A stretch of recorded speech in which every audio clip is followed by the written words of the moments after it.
وبركاته. الحمد لله حمدا كثيرا طيبا مباركا فيه.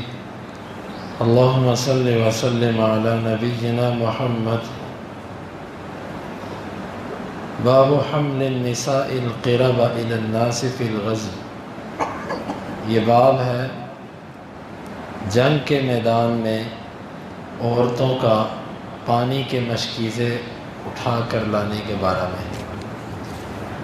امام بخاری کہتے ہیں کہ ہمیں بیان کیا عبدان نے، وہ کہتے ہیں ہمیں خبر دی عبداللہ نے، وہ کہتے ہیں ہمیں خبر دی یونس نے ابن شہاب سے، وہ ثعلبہ سے، ثعلبہ بن ابی مالک سے، ان عمر بن الخطاب رضی اللہ عنہ قسم مروطا بین نساء من نساء المدینہ۔ عمر رضی اللہ عنہ نے کچھ چادریں تقسیم کی عورتوں کے درمیان، مدینے کی عورتوں میں سے۔ فبقی مرط جید، ایک عمدہ قسم کی چادر باقی بچ گئی۔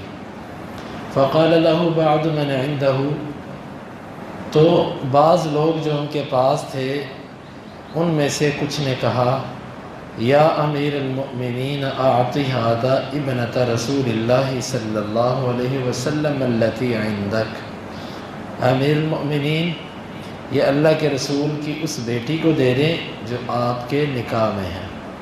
یریدون ام کلثوم بنت علی، وہ مراد لے رہے تھے ام کلثوم بنت علی کو۔ فقال عمر رضی اللہ عنہ کہنے لگے، ام سلیط احق، ام سلیط اس کی زیادہ حقدار ہے۔ و ام سلیط من نساء الانصار، اور ام سلیط انصار کی عورتوں میں سے تھی۔ ممن بایع رسول اللہ صلی اللہ علیہ وسلم، ان میں تھی جس نے اللہ کے رسول صلی اللہ علیہ وسلم کی بیعت کر رکھی تھی۔ قال عمر کہتے ہیں، فإنها كانت تزفر لنا القرب یوم احد، وہ ہمارے لیے مشکیزیں اٹھا کر لاتی تھی احد کے دن۔ یا اس کا معنی یہ ہے کہ وہ ہمارے لیے مشکیزوں کو تیار کرتی تھی، سیتی تھی احد کے دن۔ امام بخاری کہتے ہیں تزفر تخیط، تزفر کا معنی ہے کہ وہ سلائی کرتی تھی، سیتی تھی۔ امام بخاری کی مراد اور حدیث کی وضاحت۔ امام بخاری اس سے یہ ثابت کرنا چاہتے ہیں کہ عورتیں جنگ کے میدان میں ساتھ جائیں گی، لیکن وہ کام کریں گی جو ان کے لیے ان کے شایان شان ہے۔ مثلا پانی بھر کے لانا تاکہ مجاہدین پانی پی سکیں، کیونکہ اگر مجاہدین کو ان کاموں پر لگا دیا جائے تو جہادی قوت میں افرادی اعتبار سے کمی آئے گی۔ تو جہاں تک ہو سکے تمام افراد جہاد کے میدان میں مگن رہیں، اور عورتیں یہ کام کریں کہ پانی بھر کے لائیں اور مرم پٹی کر دیں زخمیوں کو، کھانا پکا کر دیں، یہ کام عورتیں کر دیں۔ یہ ہے امام بخاری کی مراد کہ وہ جہاد کے میدان میں ضرور جائیں گی لیکن جنگ میں شرکت نہیں کریں گی۔ باقی اس کی تفصیلی وضاحت ہم پیچھے کر چکے ہیں۔ یہ ہے امام بخاری کی مراد۔ اب آئیے حدیث کی وضاحت۔ حدیث اس طرح ہے کہ عمر رضی اللہ عنہ کے پاس کچھ چادریں آئیں، وہ چادریں انہوں نے مدینے کی عورتوں میں تقسیم کی۔ ایک عمدہ قسم کی چادر باقی رہ گئی۔ کچھ لوگ جو ان کے پاس بیٹھے ہوئے تھے انہوں نے کہا، امیر المؤمنین یہ چادر آپ اللہ کے رسول کی بیٹی کو دے دیں۔ اللہ کے رسول کی بیٹی سے مراد یہاں پر آپ کی نواسی ہے، کیونکہ نواسیوں سے مراد یہاں پر فاطمہ رضی اللہ عنہ کی بیٹی ام کلثوم ہے۔ ام کلثوم جو علی رضی اللہ عنہ کی بیٹی تھی اور فاطمہ رضی اللہ عنہ کے پیٹ سے تھی۔ فاطمہ کی سب سے چھوٹی اور آخری بیٹی ام کلثوم تھی، اور یہ اللہ کے نبی صلی اللہ علیہ وسلم کے زمانے میں پیدا ہو چکی تھی۔ ام کلثوم سب سے چھوٹی تھی اور آپ کے زمانے میں پیدا ہو چکی تھی۔ ان کا نکاح عمر رضی اللہ عنہ سے ہوا تھا۔ یہ تفصیل میں بعد میں بتاؤں گا۔ تو لوگوں نے کہا کہ اس کو دے دیں ام کلثوم بنت علی کو، وہ زیادہ حق رکھتی ہے اس کا، کیونکہ وہ نبی کی نواسی ہے، نبی کی بیٹی ہے۔ تو عمر رضی اللہ عنہ کہنے لگے نہیں، ام سلیط وہ اس کی زیادہ حقدار ہے۔ ام سلید کون تھی؟ یہ ایک انصاری عورت تھی، اس کی 2 خوبیاں تھیں۔ ان 2 خوبیوں کی وجہ سے عمر نے کہا کہ یہ زیادہ حق رکھتی ہے نبی کی نواسی سے بھی۔ وہ کیا؟ ایک تو یہ عورت اللہ کے رسول صلی اللہ علیہ وسلم سے بیعت کر چکی ہے، اور جس نے نبی سے بیعت کی ہے وہ زیادہ حقدار ہے۔ اور دوسری وجہ یہ ہے کہ یہ عورت احد کے دن مجاہدین کے لیے پانی کے مشکیزیں بھر بھر کے لاتی تھی، پھٹے ہوئے مشکیزوں کو سی دیا کرتی تھی، ان کو تیار کرتی تھی۔ اس کی بڑی قربانیاں ہیں۔ اس کے علاوہ بھی اور غزوات میں بھی یہ شریک ہے، لیکن احد کا اور بدر کے یہ 2 غزوے ایسے ہیں جو اسلام کے ابتدائی غزوے ہیں۔ ان میں شرکت کرنے والوں کے نام ہمیشہ باقی رکھے گئے۔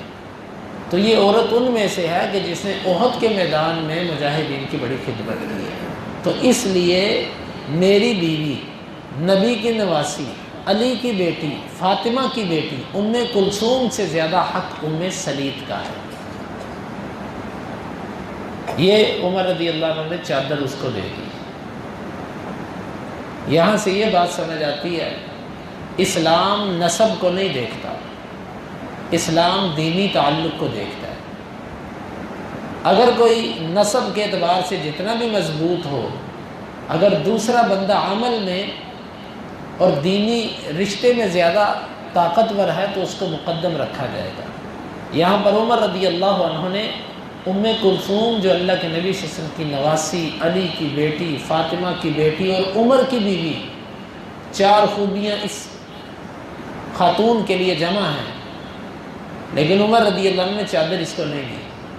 کہا کہ جس کی دینی خدمت اور نبی کے ساتھ تعلق جس کا زیادہ مضبوط ہے دینی اعتبار سے، وہ مقدم ہے، اسی لیے ام سلید کو چادر دی۔ اور آج بھی محض نسب اور خاندان کی وجہ سے کوئی آگے نہیں ہے۔ من بطأ به نسبه عمله لم يسرع به نسبه، جس کو اس کے عمل نے پیچھے چھوڑ دیا اس کو اس کا نسب آگے نہیں کر سکتا۔ یہ ہے عمر رضی اللہ عنہ کے ہاں معیار اور تمام صحابہ کرام کے ہاں معیار۔ دوسری بات کہ عمر رضی اللہ عنہ کی شادی ام کلثوم سے ہوئی تھی۔ دشمنان صحابہ کو اس کی بڑی تکلیف ہے، بعض تو اس کا انکار کرتے ہیں، لیکن حقیقت یہ ہے کہ یہ روافض کی کتابوں میں بھی لکھا ہوا ہے، ان کی بھی بڑی سب کتابوں میں اس کو تسلیم کیے بغیر چارہ ہی کوئی نہیں کہ ام کلثوم واقعتاً عمر کی بیوی تھی اور واقعتاً یہ فاطمہ کی بیٹی تھی۔ بعض متعصبین کہتے ہیں نہیں، یہ جننی تھی، یہ علی رضی اللہ عنہ کی بیٹی نہیں تھی، یہ روافض میں سے۔ اور بعض رافضی یوں کہتے ہیں کہ عمر نے یہ نکاح زبردستی کیا تھا۔ ہم کہتے ہیں کہ تم علی رضی اللہ عنہ کو شیر خدا کہتے ہو، تم کہتے ہو پورے خیبر کو اکیلے علی نے فتح کیا تھا، اور علی رضی اللہ عنہ یقیناً بہادر تھے، لیکن جتنی بہادری کے قصے تم سناتے ہو، آخر یہ کیا ہوا کہ عمر کے آگے ایک علی رضی اللہ عنہ خاموش ہو گئے اور اپنی بیٹی تک اس کو دے دی۔ اور اسی طرح تم نعوذ باللہ یہ کہتے ہو کہ جی عمر رضی اللہ عنہ نے، ابو بکر نے، عثمان نے زبردستی غصب کی تھی خلافت، اور اہل بیت کے ساتھ انہوں نے ظلم کیا، اور نعوذ باللہ تم یہ کہتے ہو کہ فاطمہ رضی اللہ عنہ کا گھر جلایا عمر نے اور ان کو مارا۔ اس طرح کی بکواسات تم کرتے ہو، تو کیا کوئی اپنی بیٹی ایسے نکاح میں دیتا ہے؟ کیونکہ فاطمہ رضی اللہ عنہ تو ابو بکر کے دور میں فوت ہو گئی تھی 6 ماہ بعد، اللہ کے نبی کے 6 ماہ بعد فاطمہ فوت ہو گئی تھی، تو نکاح ہوا ہے عمر کی خلافت میں۔ تو کیا علی رضی اللہ عنہ اور ان کے بیٹے حسن اور حسین نے اپنی بہن عمر کو دے دی، اور جو نعوذ باللہ تمہارے نزدیک وہ دین پر نہیں تھے، تو کیا علی نے حسن و حسین میں تمہارے جتنی بھی غیرت نہیں تھی؟ نعوذ باللہ تم تو بڑے غیرت مند نکلے، اور علی نے اور حسن اور حسین نے اپنی بیٹی اور بہن اس کو دے دی۔ اس سے معلوم ہوتا ہے کہ حقیقت کچھ اور ہے اور تم بیان کچھ اور کرتے ہو۔ ان کی آپس میں رشتہ داریاں تھیں، ان کی آپس میں محبت تھی، ان کا آپس میں تعلق تھا، تو اسی لیے عمر رضی اللہ عنہ کے ہاں وہ نکاح میں گئی اور 2 بچے پیدا ہوئے، ایک کا نام زید بن عمر تھا اور دوسری رقیہ تھی۔ یہ 2 بچے تھے، اور جس وقت یہ پھر عمر رضی اللہ عنہ شہید ہوئے، اس کے بعد اس ام کلثوم کا نکاح علی رضی اللہ عنہ نے جعفر کے ساتھ کیا، جعفر بن عون کے ساتھ کیا، اور جس وقت وہ فوت ہوئی ان کے عقد میں، تو اس وقت ان کے جنازے کے لیے حسن و حسین نے عبداللہ بن عمر کو بازو سے پکڑ کے آگے کیا کہ یہ تیری ماں لگتی تھی، کیونکہ تیرے باپ عمر کی بیوی رہی ہے، تو تیری رشتے میں یہ ماں بنتی ہے، تو اس کا جنازہ تو پڑھا۔ حسن اور حسین اس کے سگے بھائی بھی موجود ہیں، لیکن جنازہ علی رضی اللہ عنہ بھی ہیں، سبھی ہیں، لیکن جنازہ کس نے پڑھایا؟ جنازہ اس وقت عبداللہ بن عمر رضی اللہ عنہ نے پڑھایا، اور ان کی اقتداء میں سب نے جنازہ پڑھا۔ تو لہٰذا یہ ان کی آپس کی رشتہ داریاں تھیں، ایک دوسرے کے ساتھ ان کے نکاح تھے، ان کی آپس میں محبت تھی۔ یہ تو قصہ گو جھوٹے کذاب ملعون قسم کے لوگ ہیں، اللہ کی ان کے اوپر پھٹکار ہے دنیا میں اور آخرت میں، انشاءاللہ ان کا انجام بدتر ہے۔ جو صحابہ کرام کے بارے میں بکواسات کرتے ہیں اور لوگوں کو تاریخ کے جھوٹے حوالوں کے ذریعے ایک دوسرے سے متنفر کرتے ہیں، جی تاریخ میں ایسے لکھا، تاریخ میں ایسے لکھا، یہ سب جھوٹ ہے۔ اور حقیقت ہے کہ ان ظالموں سے صرف اتنا پوچھ لو کہ کہاں لکھا ہے، کس نے کہا، اس کی سند بیان کرو، ان کے منہ بند ہو جاتے ہیں، ان کو آگے سے جواب نہیں آتا۔ تو یہ بخاری کی روایت ہے جس میں یہ معلوم ہو رہا ہے کہ عمر نے ام کلثوم سے نکاح کیا، اور نکاح کیوں کیا تھا؟ اس لیے کیا تھا کہ اللہ کے نبی نے فرمایا کہ قیامت کے دن سب رشتے، سب نسب ٹوٹ جائیں گے سوائے میرے رشتے کے، تو میں اللہ کے نبی کے رشتے سے منسلک ہونا چاہتا ہوں۔ اگرچہ میری بیٹی نبی کی بیوی رہی ہے، لیکن میں نبی کے ساتھ منسلک ہونا چاہتا ہوں۔ علی رضی اللہ عنہ نے کہا کہ وہ چھوٹی ہے، عمر نے کہا میری نکاح کی وجہ کچھ اور ہے کہ میں نبی کی بیٹی، نبی کے خاندان سے اپنا رشتہ ازدواج منسلک کرنا چاہتا ہوں۔ علی نے کہا کہ میں اس کو آپ کے پاس بھیجوں گا چادر دے کے، تو اگر آپ کو وہ پسند آ گئی تو وہ آپ کی بیوی ہو گئی۔ یہ آئیں عمر رضی اللہ عنہ کے پاس، کیونکہ عمر تو پسند اور ناپسند نہیں دیکھ رہے تھے، عمر تو نبی کی نواسی دیکھ رہے تھے۔ تو عمر رضی اللہ عنہ نے کہا جاؤ بس ٹھیک ہے، علی سے کہا کہ مجھے پسند ہے، انہوں نے کہا بس وہ تمہاری بیوی ہو گئی، تو نکاح ہو گیا، اللہ نے 2 بچے بھی دیے اس سے۔ تو یہ ہے اہل بیت کی اور صحابہ کرام کی آپس میں محبت۔ اور یہاں سے یہ بات بھی سمجھ آتی ہے کہ سید کا نکاح، نبی کی آل کا نکاح غیر آل سے ہو سکتا ہے۔ عمر رضی اللہ عنہ اگرچہ قریشی ہیں لیکن سید میں نہیں آتے، کیونکہ سید ہمارے ہاں اس کے لیے بولا جاتا ہے کہ جو نبی کی آل میں سے ہوتا ہے، اہل بیت۔ تو اہل بیت میں تو عمر نہیں آتے، تو یہاں پر سیدہ کا نکاح عمر رضی اللہ عنہ سے کیا گیا۔ اور اسی طرح بلال کا نکاح وہ اللہ کے نبی صلی اللہ علیہ وسلم کی جو پھوپھی ذات تھی زینب، ان سے کیا گیا، زینب بنت جہش۔ تو یہ تو آج کے 2 لوگ کہتے ہیں جی سید کا نکاح غیر سید سے نہیں ہو سکتا، ہو سکتا ہے، کیوں نہیں ہو سکتا؟